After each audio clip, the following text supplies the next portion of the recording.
Good morning friends, সকলে কেমন আছো? আশা করি সবাই খুব ভালো আছো, আমিও খুব ভালো আছি। আর আজকে একটা ছোট্ট মিনি ব্লগ নিয়ে চলে আসলাম তোমাদের জন্য। আর দেখো, সকালবেলায় ঘড়ির কাঁটা ওই 9:30 ঘরে ব্লগটা স্টার্ট করে দিলাম। আর দেখো, সকালবেলা বসিয়ে দিয়েছি ভাতের হাঁড়ি, কারণ ছেলের আছে এক্সাম, ছেলে কলেজ যাবে এক্সাম দিতে। আর এদিকে বসিয়ে দিয়েছি গরম তেলে আলু ভাজা, ভাত ডাল আলু ভাজা আর মাছ ভাজা, এই খেয়ে যাবে ছেলে কলেজে পরীক্ষা দিতে।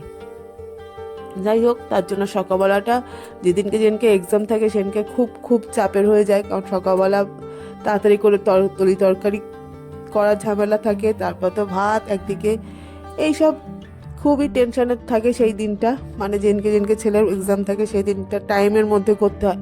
নচেত যেদিনকে টাইম এক্সাম থাকে না সেদিনকে অত টেনশন থাকে না, সেদিনকে ওই 1টার মধ্যে কমপ্লিট কি 12:30টার মধ্যে কমপ্লিট হয়ে গেলেই হয়ে যায়। তো যাই হোক, এদিকে দেখো আলু ভাজা তো বসিয়ে দিয়েছি দেখতেই পেলে, আর এদিকে ভাতের জলও গরম হয়ে গেছে। তাই ভাবলাম যে ভাতটা আগে চালটা দিয়ে দিই, কারণ ওর দিকে 9:30 বেজে গেছে, ঘড়ির কাঁটা দৌড়াচ্ছে একেবারে এইভাবে। তার জন্য চালটা দিয়ে দিলাম, কারণ ভাতটা হতে ওই 10 থেকে 12-13 মিনিট লাগে। আগে থেকে চালটা ভিজিয়ে রাখলে তাড়াতাড়ি ভাতটা হয়ে যায়, তাই চালটা সকালবেলায় ভিজিয়ে রেখেছিলাম।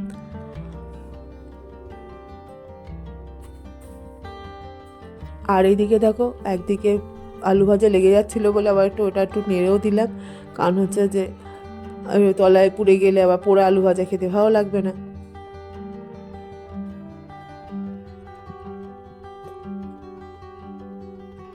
যাই হোক, এদিকে আলু ভাজাটা নেমে গেছে দেখতেই পাচ্ছ। আর যে কড়াই আলু ভেজেছিলাম সেই কড়াই অল্প তেল আছে, এটা একটু কিছু করে নেবো। আর এদিকে দেখো মুসুর ডাল সেদ্ধ বসিয়েছি, আর ভাত প্রায় হয়ে এসছে, ভাতটাও নামাবো। আর করব হচ্ছে এই যে চাকা চাকা করে উচ্ছে ভাজা। উচ্ছে ভাজাটা কদিন ধরেই বলছে যে একটু চাকা চাকা করে উচ্ছে ভাজো, গরম ডালের সাথে গরম গরম উচ্ছে ভাজা, গরম গরম ভাত খাবো। তাই ভাবলাম যে খেতে যখন চাইছে একটু করেই দিই। তা যাই হোক, উচ্ছে ভাজা তো না ছেলে খাবে না আমি খাবো, ওর জন্য তাই জন্য দুটো ছোট ছোট উচ্ছে কেটে একটুখানি নুন হলুদ একটু সামান্য একটু মিষ্টি দিয়েছি, একটু মিষ্টি দিলে না উচ্ছে ভাজা বেশ টেস্ট হয় খেতে। তো যা এদিকে কড়াই দেখো, আলু ভাজা করাতে আর একটু অল্প তেল দিয়ে দিয়েছি, দিয়ে এবারে উচ্ছে ভাজাটা ছেড়ে দিলাম।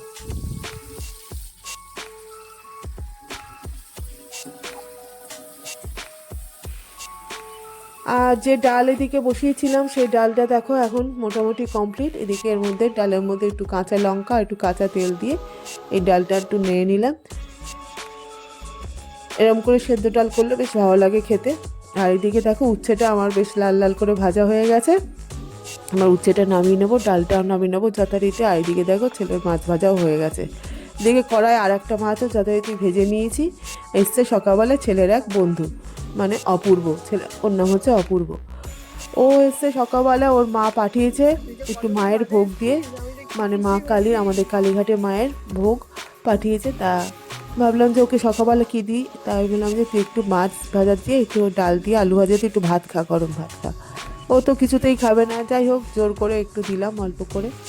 তা দেখো সবাই বেরিয়ে পড়েছে, মানে অপূর্ব এসেছিল, অপূর্বও চলে গেছে, ছেলেও বেরিয়ে পড়েছে কলেজের উদ্দেশ্যে পরীক্ষা দিতে, আর কর্তাও বেরিয়ে গেছে। আর আমি একটুখানি ভাত নিয়ে বসে পড়েছি খেতে, মানে ব্রেকফাস্টের মতো। তা যাই হোক সবাই চলে গেছে, ওইদিকে কাজকর্ম মোটামুটি কমপ্লিট, গ্যাস ট্যাস পরিষ্কার হয়ে গেছে। আর এদিকে দেখো তারপর তো একটু বসে টসে নিয়ে দুপুরে লাঞ্চ করতে আবার চলে আসলাম তোমাদের কাছে সামনে। আর এইদিকে নিয়ে নিয়েছি শাক ভাজা আলু ভাজা, আর এদিকে পাতে নিয়েছি একটা মাছ ভাজা। আর ওইদিকেই দেখতে পেলে কর্তা খেতে বসে গেছে, আর আছে লাস্ট পাতে কদবেল মাখা। এই হচ্ছে দুপুরের খাবার। যাই হোক দুপুরবেলার খাবার। আর এই শাক ভাজাটা আগের দিন ভেজেছিলাম, মেথি শাক ভাজা। মেথি শাক ভাজা খেতে খুবই ভালো লাগে, কারা কারা ভালোবাসো কমেন্ট করে জানিও আমাকে।